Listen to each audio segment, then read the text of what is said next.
শরীরটা খুবই খারাপ, তাই বাবাকে বললাম আজকে আর অন্য কিছু খাবো না, একটু মাংস নিয়ে আসো, মাংস রুটি খাবো। তো দেখো মাংস টাংস ধুয়ে মশলা টশলা করে নিয়ে আমি আলুও ভেজে নিলাম, তারপর ফোড়ন দিয়ে দিলাম। তো আমি তো অন্যরকম করে চিকেন রান্না করি। তো আমাদের বাড়িতে মানে চিকেন খাওয়ার লোক নেই, শুধু ভাই আর আমি খাই, বাবা একটুখানি খায়, মা তো খায় না। তো অল্প করে নিয়ে আসে আজকে, তো আমি রান্না করছি। আমি একদম আলাদা মডেলের রান্না করি।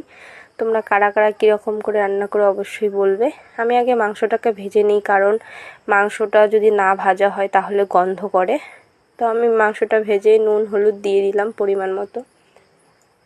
দেওয়ার পরে মাংসটাকে আমি লাল লাল করে ভেজে নিব আগে।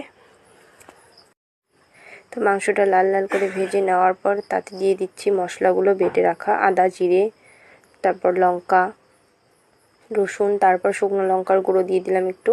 আলুগুলো দিয়ে আবার একটুখানি ভেজে নেব। ভেজে না নিলে, ভালো করে না ভাজলে না মানে মুরগির মাংসটা গন্ধ করে, তা আমি খেতে পারি না। তারপর ভেজে জল দিয়ে দিলাম সেদ্ধ হওয়ার জন্য। তো দেখো কি সুন্দর করে তেলটা ছেড়ে দিয়েছে। তো আমার রান্না কমপ্লিট, লাল লাল ঝাল ঝাল, সর্দি, তাই আজকে রুটি মাংস খাবো। আমার তো ভালো লাগছে।